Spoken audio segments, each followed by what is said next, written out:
আমার ঘর ভাঙলি কেন? আমি যাবো না বাড়ি, তুই যা। এই শেফালি চল পানি লিয়ে আই। এই শেফালি ভাতগুলা তুলতো, আমি পটুকে লিয়ে আসি। আচ্ছা। পটু, ও পটু, পটু, ও পটু রে, ওই আবুল ভাই। কি হয়েছে গো পটুর মা? আমার পটুকে পদ্মাতে খাইয়ে নিয়েছে গো, শিগগিরই এসো। এই গ্রামবাসী কে কোথায় আছো? এদিকে আসো, পটু খাই নিয়েছে পদ্মাতে।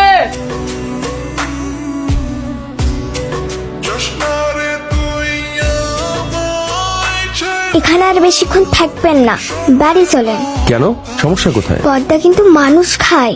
পদ্মা মানুষ খায় মানে? হ্যাঁ স্যার, কদিন আগে এই পদ্মা আমার ছোট ভাইকে গিলা খাইছে। কিভাবে? আমরা ওইখানে খেলছিলাম, আর পটু বালু দিয়া ঘর বানাচ্ছিল। পটুকে? আমার ছোট ভাই স্যার। মা ইসা বলল বাড়ি যাওয়ার লাগে। আমি মায়ের সাথে বাড়ি গেলাম, আর পটু রাগ কইরা থাইকে গেল। একটু পর মা এসে দেখছে পটু নাই। আমার ভাইকে পদ্মা খাইয়ে নিয়েছে স্যার। আচ্ছা, তোমরা এই কুসংস্কার কোথায় পেয়েছো? এগুলো আমাদের কথা না স্যার, গ্রামবাসী সবাই বলে।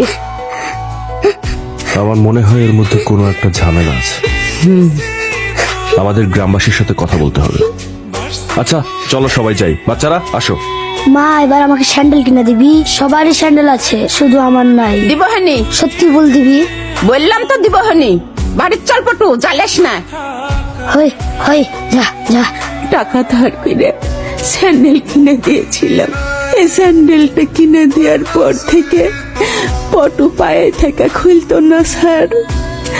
যেদিন পদ্মাতে খায় নিল সেই দিনও পড়া ছিল। পদ্মা অনেকদিন থেকেই মানুষ খায়, অনেকদিন থেকেই এই ঘটনা ঘটে আসছে। তবে মাঝখানে কয়েক বছর বন্ধ ছিল, আবার শুরু হয়েছে। আপনারা কয়েকদিন সাবধানে থাকবেন, নদীর আশেপাশে কেউ যাবেন না। হ্যালো মা, বলো কেমন আছো? তোর বাবার শরীরটা একটু খারাপ। কি বলো, আমি কি তাহলে চলে আসবো? না না, আসার মতো পরিস্থিতি হলে আমি তোকে বলবো। আচ্ছা মা, বাবার দিকে খেয়াল রেখো। তোকে না কত করে বলছি, গ্রামে নতুন মেহমান আসছে, এখন পারবো না।